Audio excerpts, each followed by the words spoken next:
Boa noite, meus amigos. Estamos aqui de volta. Como sempre, começamos invocando a Santíssima Virgem Maria e o Santo Padre Pio de Pietrelcina, para que roguem a Deus que nenhuma injustiça se cometa nesse programa. Então, eu queria começar contando a vocês que na semana passada eu dei uma entrevista de 1 hora e tanto para uma repórter da Isto É, chamada Raquel Correia, a respeito desses movimentos tipo Occupy Wall Street. E depois foi comunicado que a entrevista tinha sido substituída por uma outra entrevista com uma garotinha brasileira que faz parte do movimento. E é publicada em termos de que o movimento expressa indignação popular, etc, etc. Ou seja, propaganda do Occupy Wall Street. Então, obviamente, a minha entrevista foi ali censurada, né, por não combinar com o espírito pró-comunista que tinha orientado aquela revista há muitos anos. Mas eu tive a precaução de gravar as minhas declarações. Então, nós estamos aqui como o cacique Mário Juruna, dos anos 60, 70, eu nem sei se ele está vivo ainda, quando ele ia conversar com um deputado, senador em Brasília, ele levava um gravador. Ele dizia que político não dá para confiar, então ele gravava tudo. E eu também, eu já aviso a todos os membros da grande mídia brasileira que quando decidirem me entrevistar, eu vou estar gravando tudo sempre. Não as suas palavras, mas as minhas próprias. Tá certo? De modo que eu colocarei essa entrevista na íntegra, né, no meu site e no Mídia Sem Máscara, para documentar o estado atual da mídia brasileira. É curioso que, se você comparar esse estado com o que existia no tempo da chamada ditadura, na ditadura havia um censor para cada redação. O censor ficava ou na redação ou fora dela. No Estadão, onde eu trabalhava, eles não deixavam o censor entrar, ele trabalhava na portaria. Então ele cortava algumas notícias, né, mas no conjunto o jornal não era controlado de maneira alguma. Jamais houve uma tentativa do governo de controlar o conteúdo da mídia. Havia apenas a supressão de notícias que o governo considerava inconvenientes por motivos que eram dele, né? Geralmente alegando que eram notícias que podiam atrapalhar as investigações sobre terrorismo. Mas às vezes não era isso não, era para proteger político corrupto, alguma coisa assim. Mas as notícias que eram suprimidas acabavam sempre sendo publicadas alguns dias depois, ou em outra versão, a gente mudava a redação. E sempre que se suprimia uma notícia, por exemplo no Estadão, se colocava ali no lugar alguma coisa, ou um poema de Camões ou uma receita de bolo, de maneira que o público ficava sabendo que tinha uma notícia faltante. Além do mais, havia a imensa imprensa nanica, da qual vou falar daqui a pouco. Então, isso é que, embora existisse censura, não existia um controle da mídia. E hoje em dia existe o controle total da mídia, gente. Você não tem um jornal brasileiro que subscreva um programa conservador cristão. Por exemplo, me mostre um jornal que seja, por exemplo, anti-abortista, tá certo? Ou que seja, sei lá, contra casamento gay, ou que seja flagrantemente contra a liberação da maconha, ou um jornal que tenha contado a história do Foro de São Paulo, quando ele foi se constituindo e crescendo debaixo de um muro de proteção. Em suma, esse pessoal da esquerda tem um controle total da mídia. É um regime totalitário que impera na mídia, não passa nada mesmo. De vez em quando passa um artiguinho meu, quando outro dia passou na Folha. Tá certo? E mesmo aqueles órgãos que são tidos como os mais direitistas, como a Veja, por exemplo, a Veja subscreve todo o programa do marxismo cultural, defende tudo aquilo. Então, o que se chama de direita hoje é apenas aquilo que não é suficientemente esquerdista pelos padrões do vermelho.org, do PCdoB. Quer dizer, se você está um pouquinho à direita do PCdoB, você já é extrema-direita, fascista, reacionário, etc, etc. Então, chegamos a uma situação de controle totalitário da mídia. Isso já está acontecendo no Brasil faz muitos anos, né? Agora, outro dia me chamaram a atenção para um artigo que saiu aqui de um tal de senhor Nemércio Nogueira, né? É a Democracia, Estúpidos, diz ele, né? Publicado no site do Instituto Vladimir Herzog, né? Ele diz: é alarmante o resultado da pesquisa da chilena Latinobarômetro que a Folha de São Paulo publicou no dia 29 de outubro. ela mostra que no último ano o apoio da população brasileira à democracia caiu de 54% para 45%. Daí, diz ele chama todos de população brasileira, todo um bando estúpido, não acredita, não entende a importância da democracia, né? E aproveita para dizer, por isso mesmo é muito importante o trabalho que vem sendo feito pelo Instituto Vladimir Herzog com o seu projeto Resistir é Preciso, resgatando os jornais e jornalistas que nas bancas, na clandestinidade ou no exílio combateram a ditadura. Em vídeos, livros, documentários e outras iniciativas, o Instituto insere na história do Brasil e procura mostrar a todos, principalmente aos mais jovens, qual era a realidade que vivíamos nos anos de chumbo. Vamos ver a realidade tal como eles a entendem. Então, uma tônica, eu não assisti todos os depoimentos, mas assisti alguns, os mais significativos, como por exemplo o do Audálio Dantas, que era presidente do Sindicato de Jornalistas, né, o do Zé Hamilton Ribeiro, do Milton Severino da Silva, né, Fernando Pacheco Jordão e outros, que eram meus colegas na época. E a tônica é o seguinte, é estabelecer um muro, um abismo de diferença entre o que era a grande mídia, que era cúmplice do governo militar, e o que era a imprensa nanica, já chamada nanica na época, né? Que eram então aqueles coitadinhos que resistiam à ditadura, né? Fora, totalmente marginalizados, excluídos, né? Aquelas vozes sufocadas pela censura e assim por diante. Só que essas são as palavras que eles mesmos usam para definir, né? E vários depoimentos ali, as pessoas se lembram daquela época, dos seus feitos heróicos daquela época e choram, se comovem diante do seu próprio heroísmo, né, do caráter sublime da sua biografia, dos seus feitos de juventude.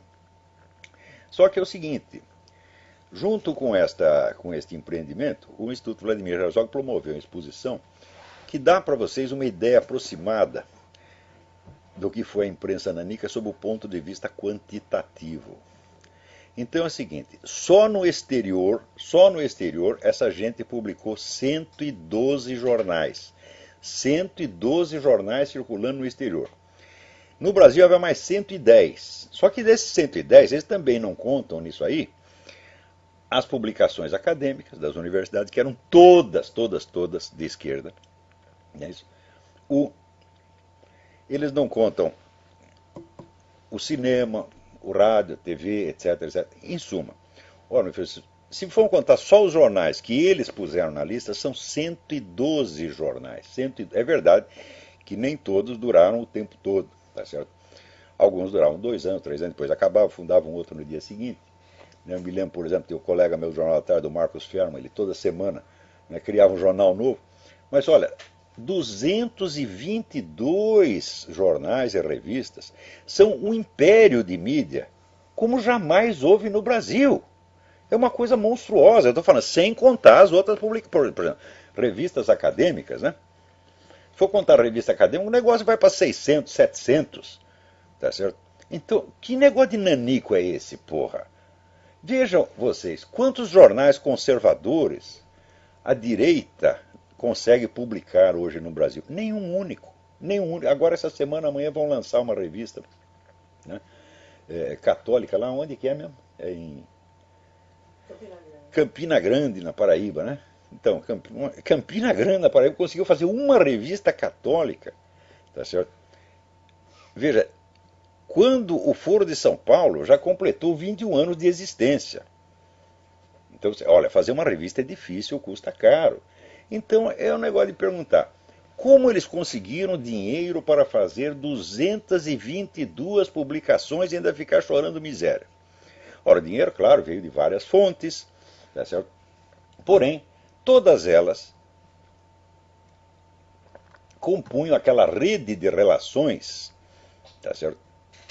Que era entre os militantes, simpatizantes e companheiros de viagem, etc, etc, tanto no Brasil quanto no exterior. Esta mesma rede é o que fornecia proteção aos exilados, seja exilado que fugiu do governo, seja exilados voluntários, né? Tem muitos exilados, eu mesmo sou um exilado voluntário, né?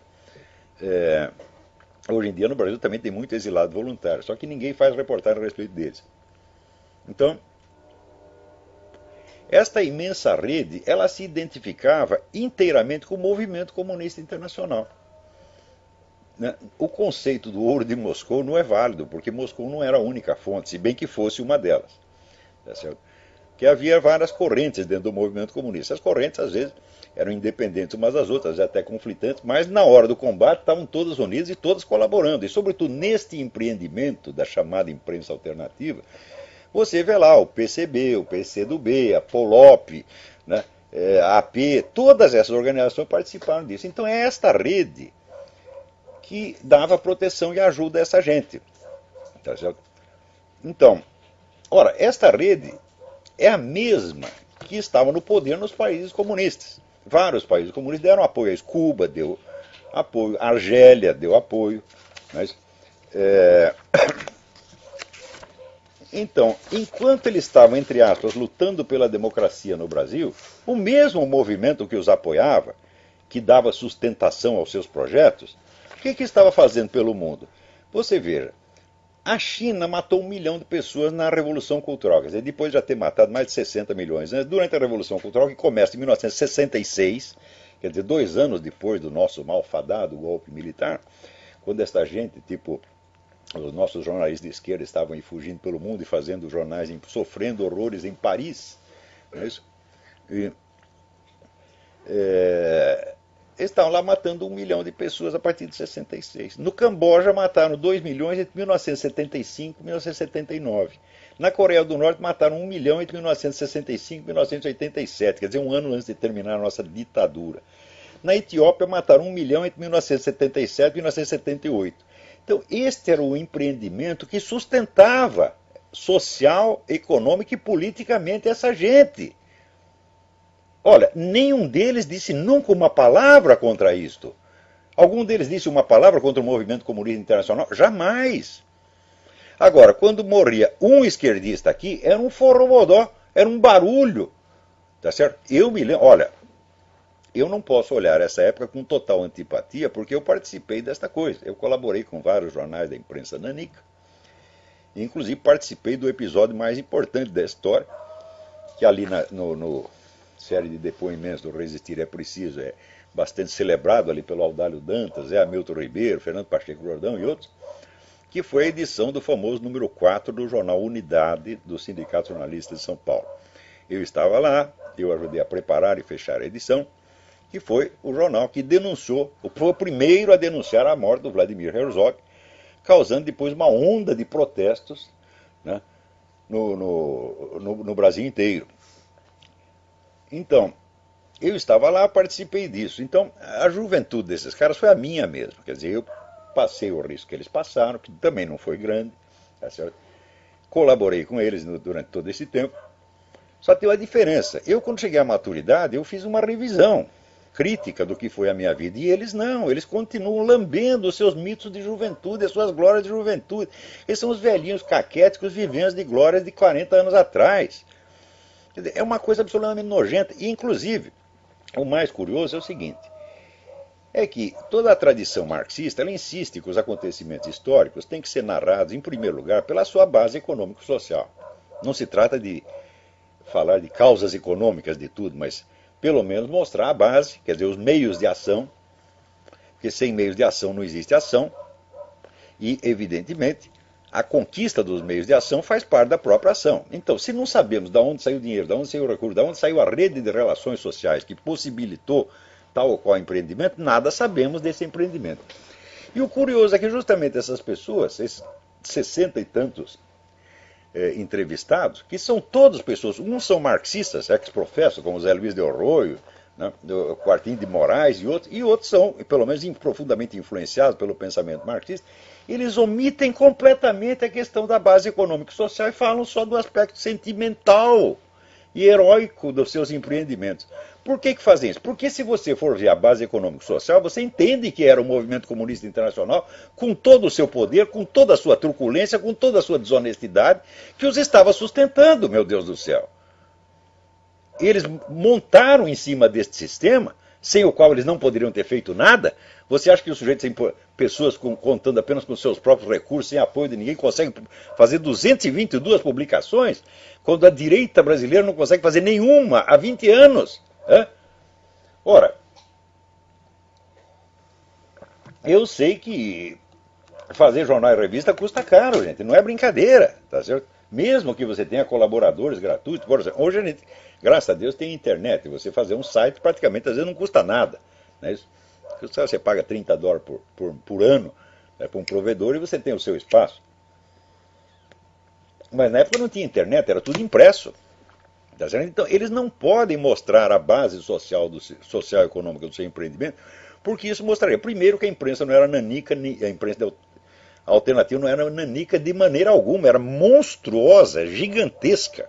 Tá certo? Um verdadeiro império de mídia comparável ao do Willy Münzenberg na Europa. Né? Em segundo lugar, a diferença entre grande mídia e a mídia nanica não existia pelo seguinte fator. Os caras que faziam a mídia nanica eram os mesmos que estavam na direção da grande mídia. Estava lá o Fernando Pacheco Jordão, foi diretor da Folha da Tarde. Tá, o Audálio Dantas sempre teve espaço na grande mídia. Milton Severino da Silva estava lá na revista Realidade. Em suma, eles ocupavam, essa gente ocupava não só estava na grande mídia, como ocupava ali os melhores postos. Você vê, durante todo o período da ditadura, se você me pergunta, quantos diretores de redação eram pessoas de direita?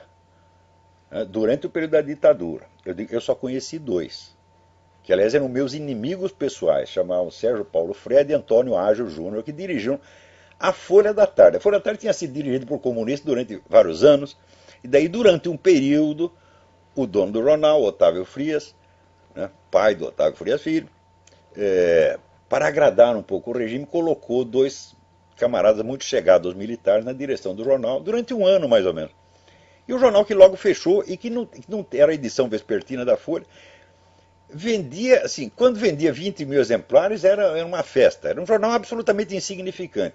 Então, só houve 2 direitistas na chefia de jornal do Brasil, dos jornais do Brasil, durante todo o período militar. O resto, olha, a Folha de São Paulo era dirigida pelo Cláudio Abramo, que era um comunista histórico. O Globo pelo Luiz Garcia, que é mais comunista que Lenin, tá certo? A própria Folha da Tarde, antes disso aí, foi pelo Celso Quinjô, que era comunista pra caramba, e depois o Fernando Pacheco Jordão, que é um desses da mídia alternativa, tá certo? No Jornal da Tarde, por exemplo, o Marcos Ferma, que criou vários órgãos da imprensa alternativa, tinha um cargo de repórter especial. Era o sujeito mais bem pago da redação, trabalhava uma vez por semana, se tanto, tá certo? E, em suma, cadê os direitistas? Então, a mídia vendida ao governo era dirigida por esses mesmos camaradas, que agora se faz de nanicos, excluídos, coitadinhos. Né? Quando o próprio número, quer dizer, o sujeito, ele está dizendo uma coisa, mas o ato dele, no mesmo momento, prova que está mentindo. Ele diz, nós éramos uns coitadinhos, olha aqui as 222 publicações que nós soltamos na praça. Algumas dessas publicações, como o Pasquim, vendia mais do que qualquer jornal da grande mídia. O Pasquim chegou a vender 200 mil por dia, que é uma coisa que hoje em dia a Folha às vezes vende 200 mil. Então vocês imaginam o alcance, o tamanho desse império de mídia que custou um dinheirão e custou, sobretudo, a formação, o apoio de uma rede internacional, tá certo? De parceiros e ajudantes, né? Que ia da Argélia ao Uruguai, tá certo? De Paris, Argentina, ao Chile, Estados Unidos, Alemanha, tudo quanto é lugar, tá certo? Mais ainda, verifiquem durante o período militar quantos jornalistas brasileiros foram fazer curso em Moscou. Eu não vou nem citar alguns nomes, já citei outras vezes, né? Os caras estavam fazendo um curso em Moscou, o quê? Estavam fazendo um curso de ballet, está fazendo um curso de artes plásticas? Ora, meu Deus do céu, a gente sabe que não é isto. Então, esses caras são agentes de influência, treinados em Moscou. Outros foram treinados em Pequim, outros foram treinados em Cuba, tá certo? E até tem um episódio, que aliás é o próprio, se não me engano, foi o próprio Nemércio Nogueira que divulgou. A primeira entrevista no qual se falou algo sobre circulação de dinheiro, tá certo? Entre as potências comunistas e o movimento guerrilheiro no Brasil, foi uma entrevista dada pelo Betinho, falecido Betinho. E o Betinho disse, olha, eu fiz os contatos, eu nunca busquei o dinheiro pessoalmente, tá certo? Eram outras pessoas que buscavam, mas fui eu que articulei isso aí lá em Cuba. Ajuda para a AP, a chamada Ação Popular. Só que depois nós nos afastamos da guerrilha, não concordávamos mais com a guerrilha, então decidimos devolver o dinheiro para Cuba. Os cubanos ficaram muito impressionados, porque nunca tinham visto tamanha honestidade. Então a entrevista é feita assim, olha que coisa maravilhosa. O Betinho foi tão honesto que devolveu o dinheiro dos cubanos. Só que é o seguinte, não conta o detalhe fundamental. Por que, que a AP rompeu com a guerrilha? Ela rompeu com a guerrilha não porque fosse contra a violência, mas porque eles tinham se transformado numa organização maoísta. E a teoria maoísta é contra a guerrilha. Ela é a favor da guerra civil. Você tem que fazer a grande guerra operário-camponesa e fazer a matança como eles fizeram na China. E a AP tinha aderido a isso e por isso se afastou das guerrilhas. Por motivo altamente humanitário, como se vê. Não é isso? Justamente neste período, 75, 79, era onde estavam matando 2 milhões, os maoístas estavam matando 2 milhões de pessoas no Camboja, mais 1 milhão na China, e mais 1 milhão na Coreia do Norte. E vocês acreditam que essa gente tem algum impulso humanitário? O que é isto, minha gente? Simplesmente aconteceu que eles estavam acostumados a mandar na mídia, por exemplo, se havia jornalistas de direita no Brasil, me mostrem um único sindicato de jornalistas em qualquer estado que fosse dirigido por gente de direita. Não tinha nenhum. Isso quer dizer, a classe jornalística era maciçamente de esquerda. E não é só de esquerda ideologicamente, não, era de esquerda porque estava metida em organizações. Muito mais gente esteve comprometida com guerrilha do que normalmente se diz. Porque uma organização guerrilheira não é composta só de guerrilheiros. Você tem uma vasta rede de apoio em torno, sem o qual a coisa não é possível. Não é isso? Então,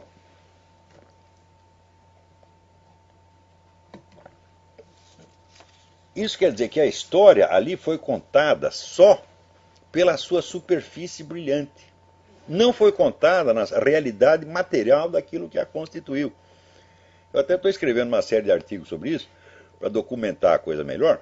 E note bem, eu não estou acusando aqueles testemunhas, aqueles entrevistados, e muito menos o diretor da série, Ricardo Carvalho, que não é parente meu, não estou acusando de ter mentido premeditadamente. Não.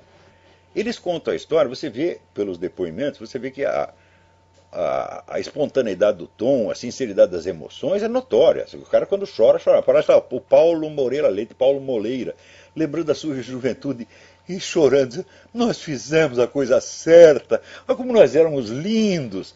Quer dizer, é uma masturbação vaidosa na frente das câmeras. Mas, pelo lado emocional, é sincero, eles sentem realmente isto. E a história tal como eles a imaginam, retroativamente, é realmente a que eles contaram. Só que essa não é a história que materialmente aconteceu.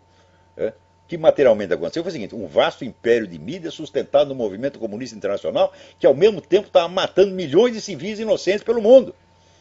Enquanto aqui fizeram a choradeira por causa de 300 terroristas. Quer dizer, uma coisa absolutamente desproporcional. Só que é o seguinte, esse pessoal vive disso. E como dizia Goethe, certas pessoas não abdicam do erro porque devem a ele a sua subsistência. Então ali é mais do que uma mentira premeditada, é um erro estrutural profundo, é uma mentira neurótica, mentira histérica. Só que o histérico, ele não sente o que ele vê, ele não sente o que se passa, ele sente o que ele imagina. Ele imagina a coisa, se emociona e começa a expressar suas emoções, chorar. Né? Então, aquilo não é uma mentira deliberada, é um fingimento histérico. É um estado de total alienação. Quer dizer, uma geração inteira que não conta para si própria a sua própria história. Ora, eu também participei dessa coisa, só que depois eu olhei para trás e falei, nós éramos uns palhaços.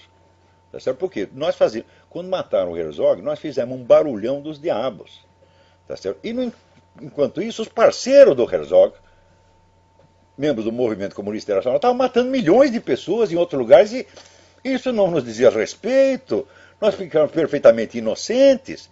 É como se, assim, um sujeito ser nazista no Brasil durante a guerra não o tornasse corresponsável moral pelo Holocausto.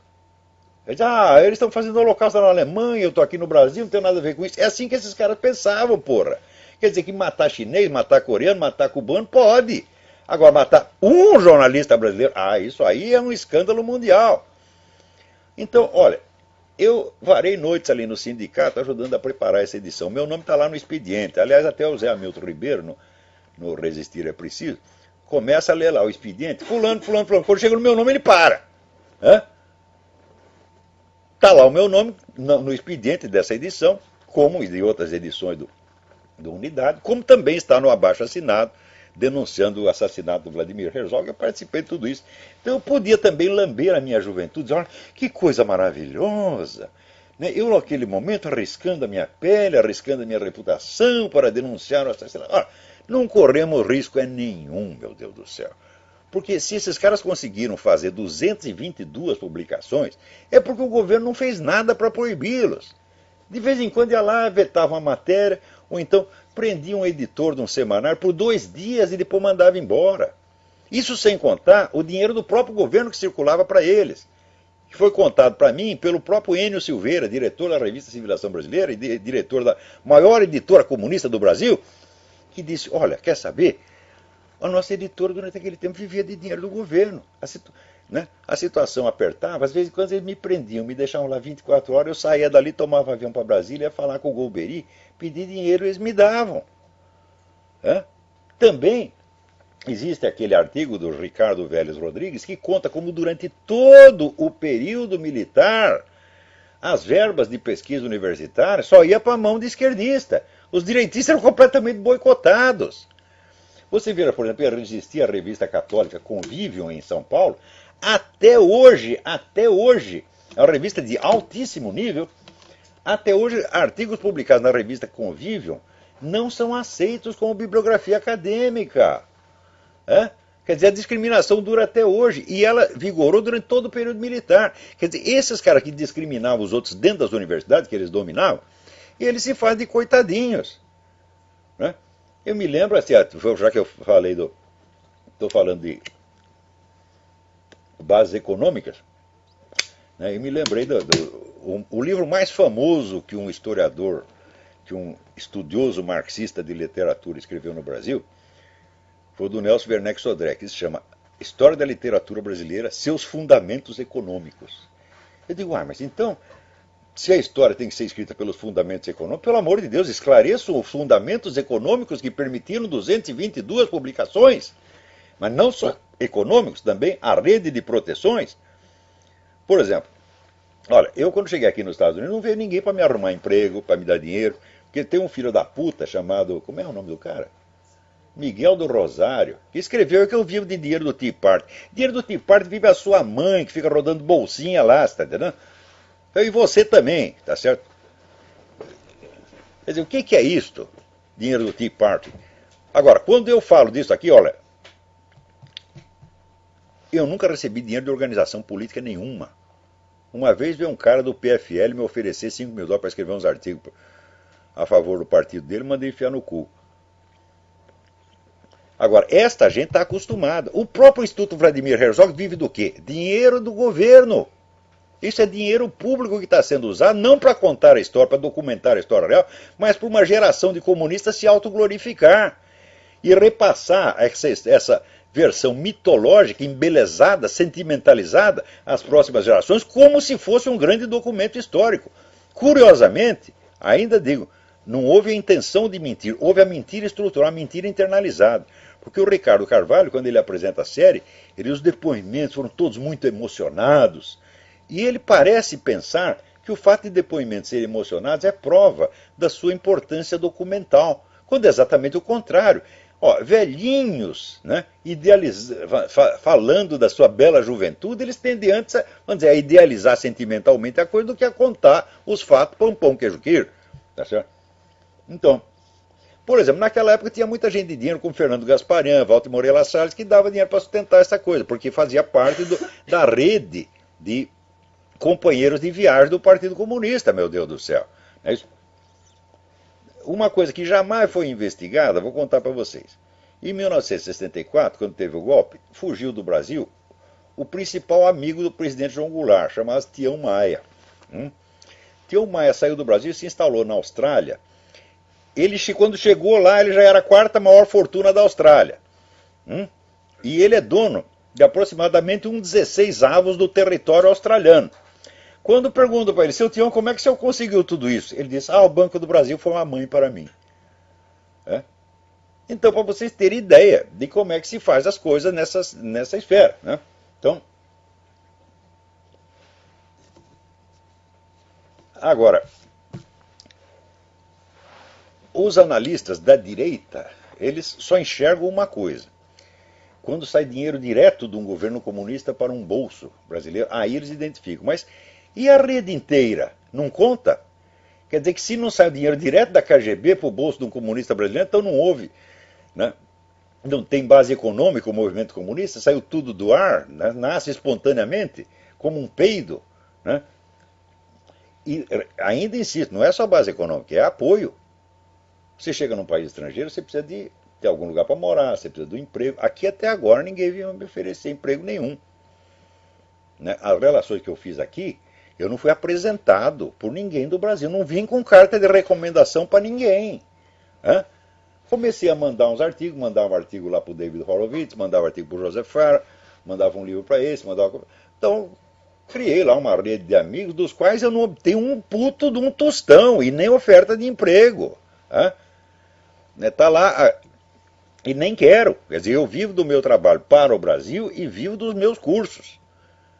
E se quer saber, o Instituto, American Institute, é sustentado por mim pessoalmente, com o meu dinheiro. Tá certo? E tem mais 2 amigos no Brasil que ajudam a pagar o salário de quem trabalha lá. Tá certo? O salário de fome que nós pagamos aí para o Alessandro e outros colaboradores. Isso é tudo. Agora, esse pessoal está acostumado com verba pública, está acostumado com dinheiro de banqueiro, porra. E quando falta, eles ficam tão revoltados. Então aí, seu Audálio Dantas, o senhor tem a obrigação de contar assim, qual foi a base econômica, quanto custou para publicar fazer 222 publicações, sendo 112 delas no exterior. Veja a força do negócio. 222 publicações, o que há? É um Willy Münzenberg, de novo, Então,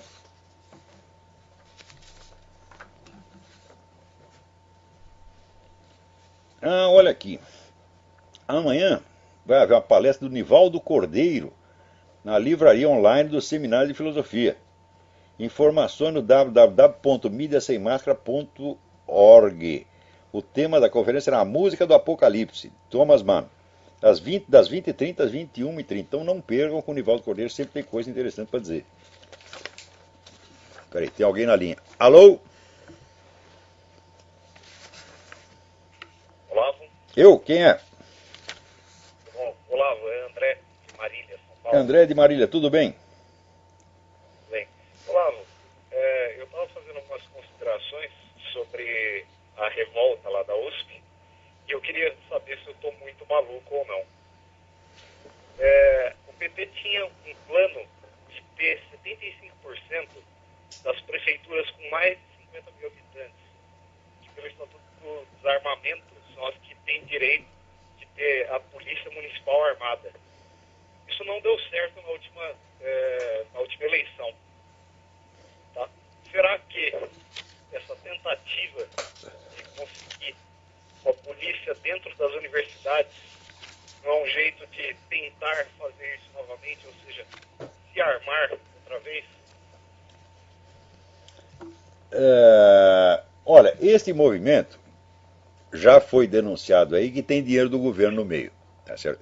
Esse movimento é, vamos dizer, incentivado pelo próprio governo e seus parceiros, tá certo? Para criar uma atmosfera de agitação e de medo, tá certo? Assim como no passado usaram Comando Vermelho, PCC e outras coisas, tá certo?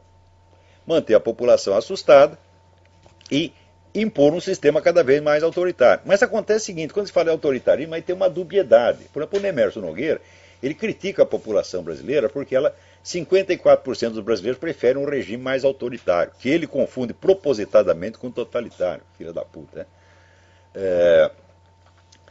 Então, o povo brasileiro, quando fala autoritário, está se referindo ao governo militar. Eles têm saudade do tempo do militar, por quê?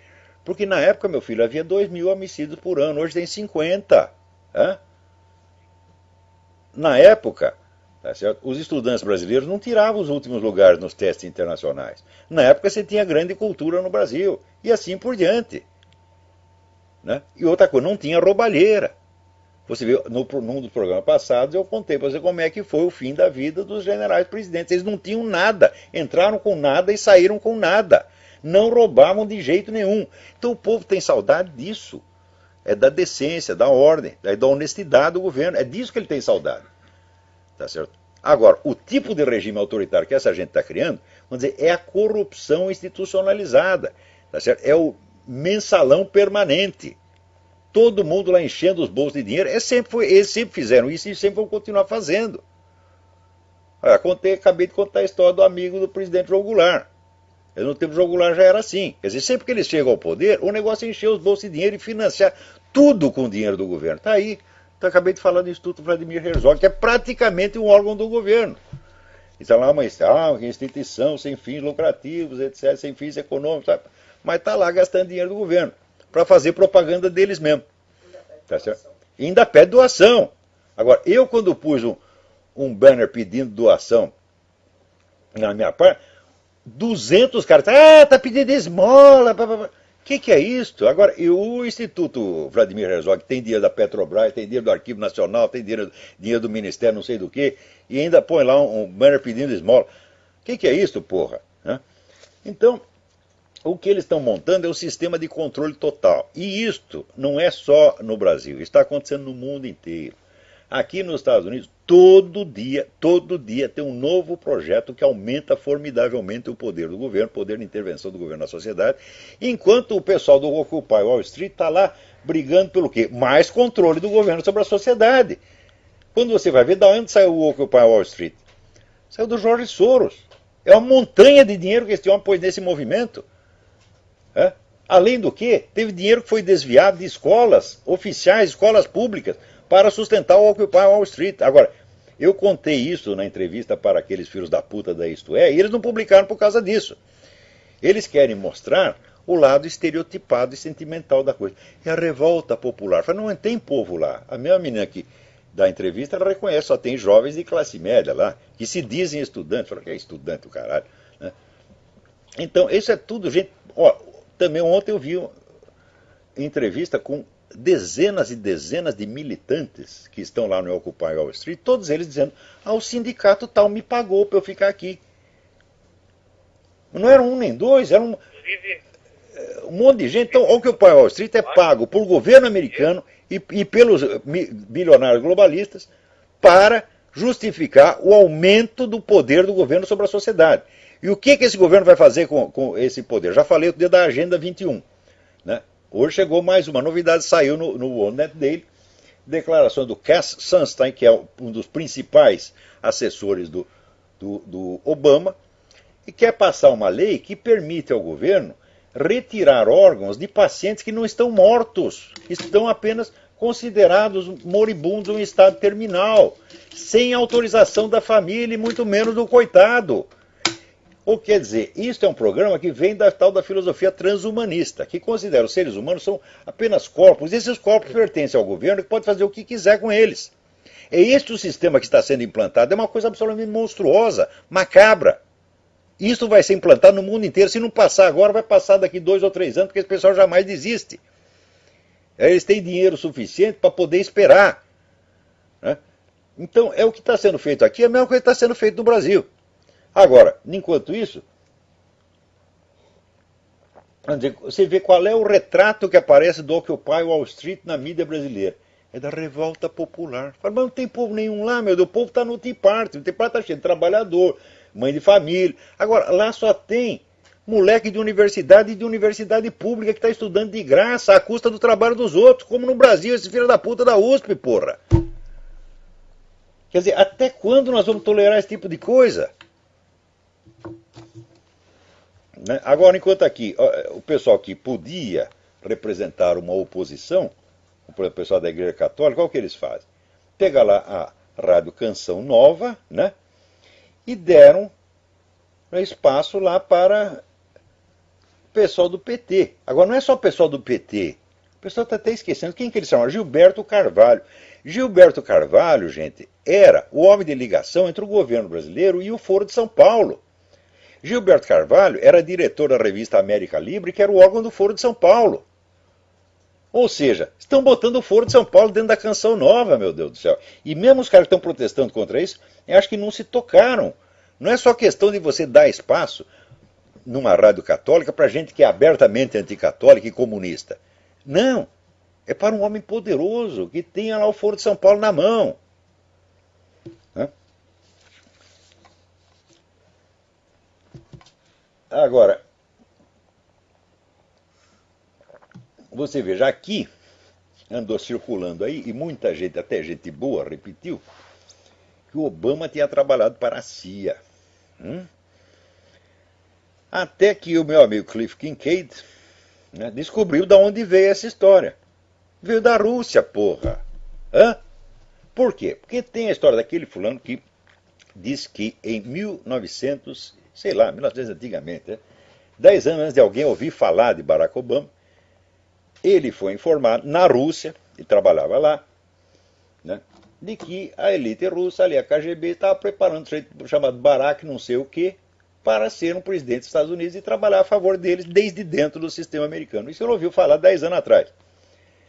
Então, evidentemente, quando aparece essa coisa de que o Obama é um agente da CIA, e muito conservador acreditou nesta merda, que o sujeito quer falar mal do Obama, então qualquer coisa que se diga contra o Obama, o pessoal acredita e passa adiante sem perceber que está trabalhando para o lado contrário, né? Que nem aquele pessoal que diz que o Obama era viado, tá, né? Então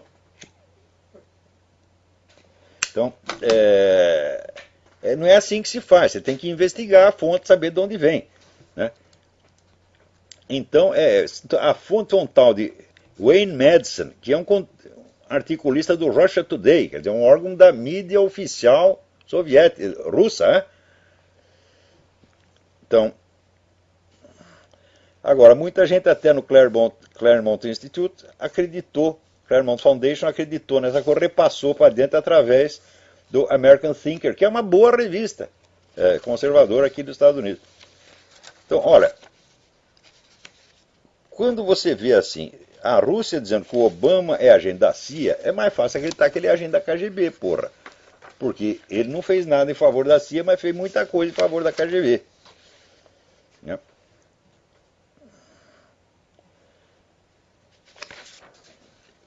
Então, mas olha, leia um artigo, procurem lá no Accuracy in Media, né? aim.org.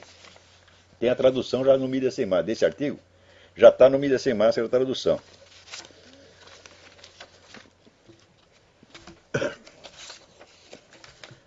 Então, aqui, ó. Saiu no artigo do Bob Unruh, no Ornet dele. Próximo item da agenda Obama. Né? Pacientes vivos como doadores de órgãos. Esse Cass Sunstein é um monstro. Esse sujeito é o Dr. Frankenstein, né? Ele só tem ideia desse tipo. Quer dizer, aí você entende por que eles gostam tanto de aborto. Né? Aborto é para vender corpo de bebê para a indústria farmacêutica, a indústria de cosmético. Né? Agora, também aqui você vê, já foi adotado o sistema chinês. Quer dizer que se tem um médico, uma enfermeira que se recusa a praticar um aborto, ela perde o emprego. Aí já aconteceu aqui. Né? O nome da dona até perdi aqui. Não estou achando a enfermeira. No estado de Nova York, se recusou a participar de um aborto, perdeu o emprego. Agora está lá processando o hospital, não sei o que vai dar.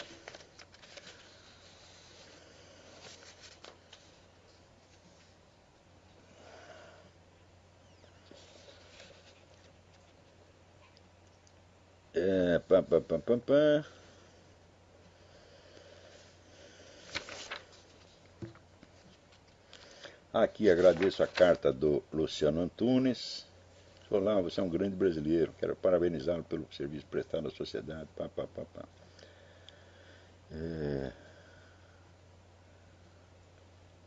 Ele diz, o conjunto formado pelos seus textos deixa claro o seu posicionamento, mas os textos, quando lidos isoladamente, parecem não surtir o mesmo efeito. Bom, a coisa é assim, não se pode explicar tudo num artigo só. Mas, por exemplo, esse artigo que eu publiquei na Folha, quer dizer, você tem 30 linhas para contar 5 ou 6 décadas de evolução ideológica de uma instituição. E daí os caras dizem, você foi muito esquemático. Eu digo, mas claro que foi esquemático, aquilo é um índice apenas, para contar a história toda precisava um livro. Então, eu de fato escrevo os meus artigos sempre relacionando uns com os outros. E eles foram feitos para ser lidos em conjunto. Então, só o leitor habitual entende o que eu estou falando ali, porque um artigo se reporta ao outro, que se reporta ao outro, que se reporta ao outro, porque são situações enormemente complexas que eu estou tentando descrever, e, evidentemente, isso aí não cabe no artigo jornal. Os jornais, nos últimos 30 anos, eles foram se tornando cada vez mais minimalistas, quer dizer, o espaço para a discussão de ideias. Hoje, por exemplo, um artigo de jornal, ele tem um décimo ou menos do tamanho dos artigos do falecido Otto Maria Carpo. Então você não tem espaço para você explicar, para você argumentar. Não, você apenas dá uma opinião. Eu acho isto, ponto final. Então virou uma brincadeira de criança, você está entendendo? Não é uma discussão séria. Isso foi feito de propósito.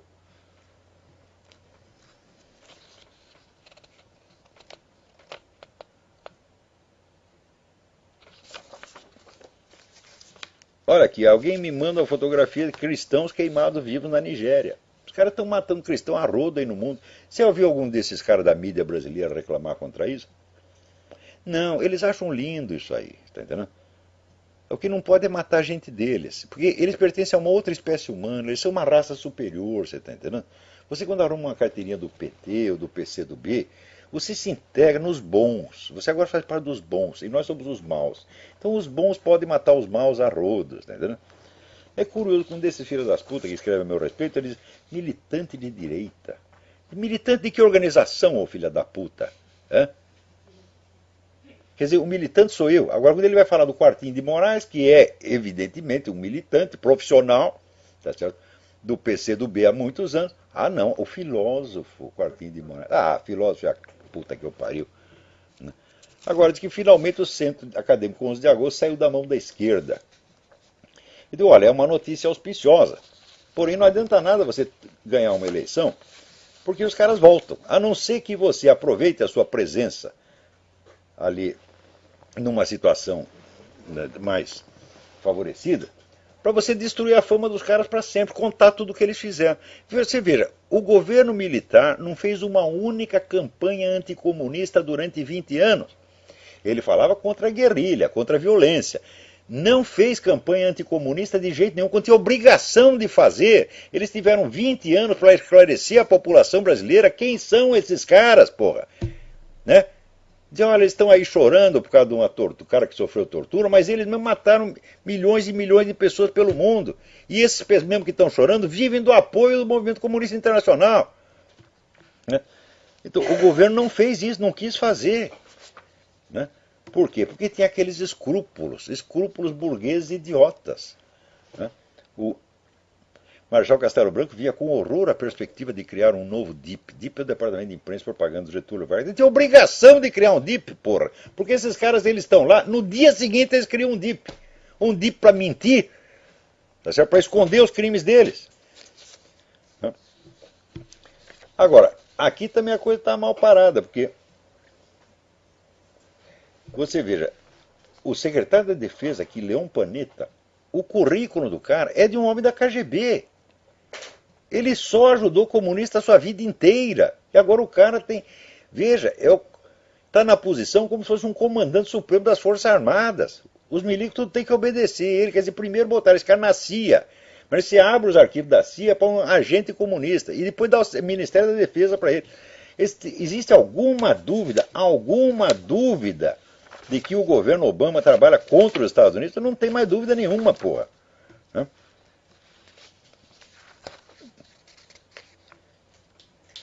Tem alguém na linha aí. Alô, quem é? Alô, professor? Sim. Alô, aqui o Alfred Palliser, de São Paulo. Eu não entendi o seu nome. Alfred Palliser. Sim. Alfred Palliser, sei, tudo bem? Sim, professor. Eu me lembro que até faz pouco tempo o Nelson Asher escrevia na Folha, tinha uma coluna. Ele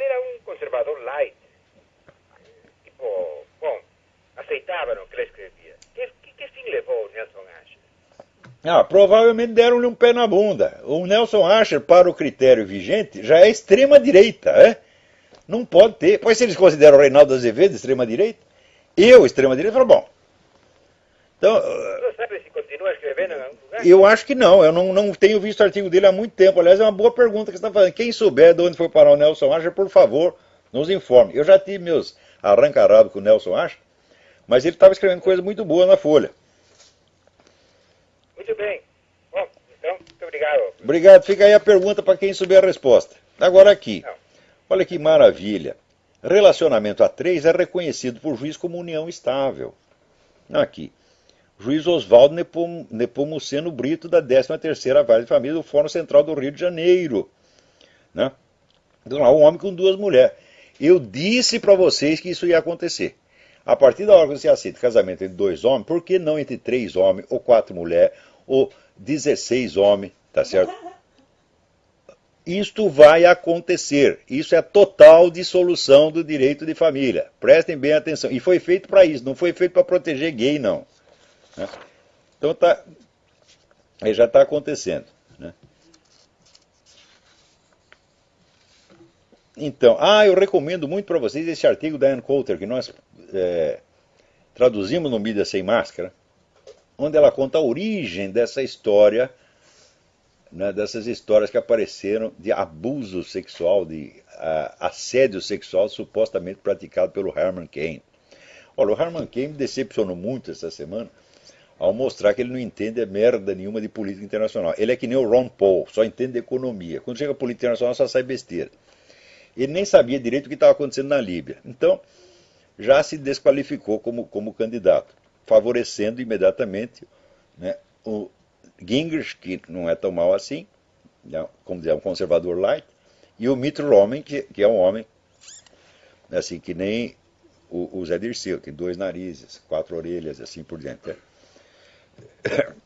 Então, ela conta ali que toda esta coisa veio de Chicago e que a mulher, que é a última que apareceu aí, né, é vizinha, mora no mesmo prédio de um dos principais assessores do Obama.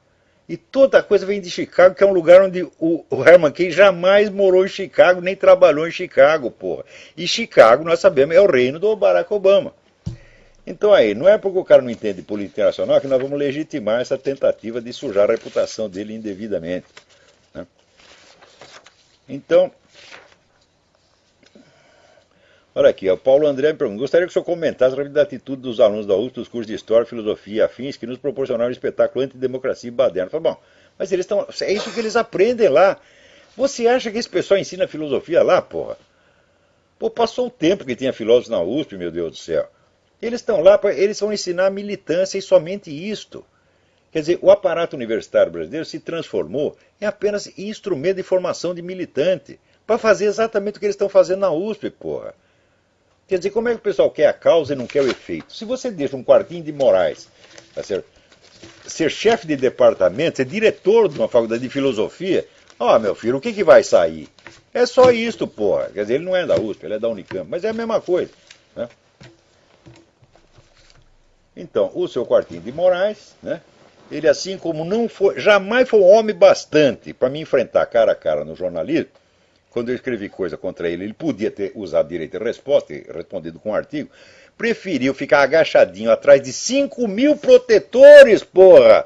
Onde as pessoas rebater um artigo de jornal com abaixo assinado, isso é uma coisa de uma covardia, de um ridículo desmedido.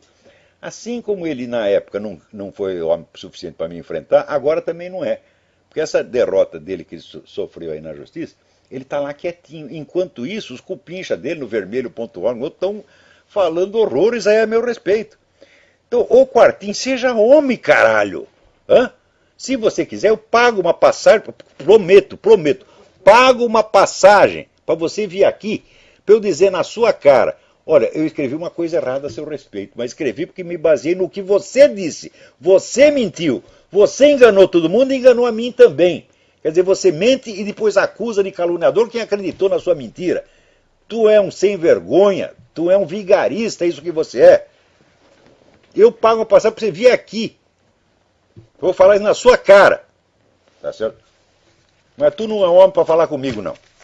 Então, É isso aí. Até a semana que vem, muito obrigado.